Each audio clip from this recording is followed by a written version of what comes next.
চলে গিয়েছিলাম শিল্পকলা একাডেমির জাতীয় পিঠা উৎসবে। আসসালামু আলাইকুম, আশা করি সবাই ভালো আছেন। আল্লাহর রহমতে আমিও ভালো আছি। পিঠার উৎসবে প্রবেশ করার পরপরই আমি কিন্তু প্রথমেই নানা ধরনের মুখরোচক পিঠে দেখতে পেয়ে মুখটাকে আর সামাল দিয়ে না রাখতে পেরেই আমি কিন্তু চটজলদি করে বরিশালের এই পিঠাঘর থেকে দুইটা পিঠা আইটেম নিয়ে নিয়েছিলাম। একটা পিঠা নিয়েছিলাম আমি মুগ ডালের নকশি পিঠা, আর একটা লবঙ্গ নন্দী পিঠা।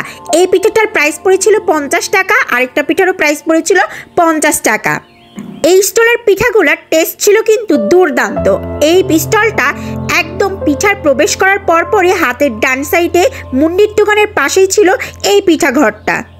এখানে নানা অঞ্চলের নানা ধরনের ঐতিহ্যবাহী পিঠা পাওয়া যাচ্ছে এবং এখানে ছিল পিঠার পাশাপাশি নানা ধরনের কিন্তু মিষ্টি এবং ভাজা পোড়ার মুখরোচক খাবার। তারপরে আমি চলে এসেছিলাম বান্দরবনের একটা স্টলে এখানে মুন্ডি খাওয়ার জন্য। এই মুন্ডির প্রাইসটা পড়েছিল 100 টাকা করে, আর একদম হাতের প্রথমে ঢুকতে যে স্টলটা ছিল ওইখানের মুন্ডির প্রাইস ছিল 50 টাকা করে। এখানে কিন্তু দুইটা মুন্ডির স্টল আছে, আর সব থেকে বেশি ক্রাউড কিন্তু এই মুন্ডির স্টলগুলোতেই পড়তেছে। ফাইনালি যখন আমি আমার মুন্ডিটা হাতে পেলাম, হাতে পাওয়ার পরে দেখলাম মুন্ডির ভিতরে কি কি আছে, যার জন্য এটার প্রাইস ছিল 100 টাকা। কারণ এটাতে চিকেন ছিল, ডিমের একটু অংশ ছিল এবং শুটকিরও কিন্তু ছিল। মুন্ডিতে কিন্তু মাছ তারা চিকেন শুটকিটা দিয়ে থাকে এবং চিকেন স্টু দিয়ে খুব সুন্দর করে তারা প্রিপারেশন করেছে। এত টেস্টি ছিল এই মুন্ডিটা বলার বাইরে।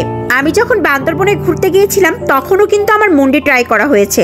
তখন যে মুন্ডিটার স্বাদ পেয়েছি এখানেও সেম স্বাদ পাইছি। এই জন্য আমি বরাবরই মুন্ডিটা খুব পছন্দ করি। বেশ অনেকগুলো স্টল ঘুরে এবং খাওয়া দাওয়া করার পরই কিছুক্ষণ সামনের দিকে যেয়ে দেখি রাজশাহীর সেই বিখ্যাত কালাই রুটি এবং হাঁসের মাংস কিন্তু এবার এই স্টলটাতেও পাওয়া যাচ্ছে এবং বেশ কয়েকটা জায়গার স্টলে আমি দেখলাম শীত রুটি এবং হাঁসের মাংস, গরুর মাংস এবং মুরগির মাংস ছিল। তারপরে আমি চাঁদপুরের এই স্টলটায় দাঁড়ালাম। তারপরে এই পিঠাটা একটু ইউনিক লাগলো, ডিমের রোল পিঠা। পার পিস প্রাইস পড়েছিল 50 টাকা করে। আমি টেস্ট করার পরে দেখলাম বেশ মজা। তারপরে আপুকে বললাম যে এরকম ইউনিক আর কিছু আছে? বললো হ্যাঁ, এখানে আরেকটা পিঠা আছে, আপনি একটু ট্রাই করে দেখতে পারেন। পরে আমি সুন্দরী বলেছিল পিঠাটার নাম, সুন্দরী পিঠা ট্রাই করে দেখলাম, খুব মজা। তারপরে এই পাশে এসে একটা ডাবের পুডিং নিলাম, 60 টাকা প্রাইস ছিল, ওইটাও ভালো টেস্ট ছিল। দিতে পারবে না কারণ তুমি বোবা, তুমি অচেতন। এই ধর ধর ধর ধর ধর।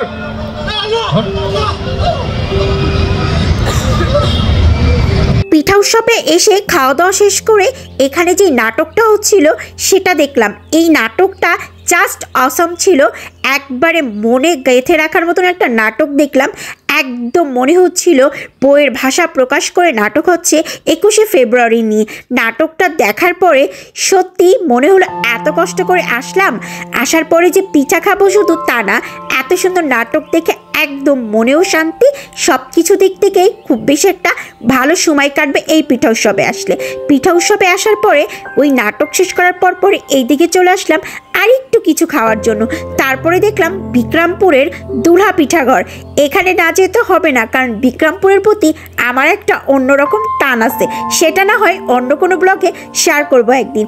তারপরে এখান থেকে খেজুরের গুড়ের একটা পিঠা নিয়ে নিয়েছিলাম, মোটামুটি টেস্ট এভারেজ ছিল, প্রাইস পড়েছিল 40 টাকা। এখনও যারা এই পিঠা উৎসবে যান নাই তাড়াতাড়ি চলে যান। এই পিঠা উৎসবটা কিন্তু থাকবে 8 ফেব্রুয়ারি পর্যন্ত। আজকের ব্লগটি এই পর্যন্ত কি। আল্লাহ হাফেজ এভরিওয়ান।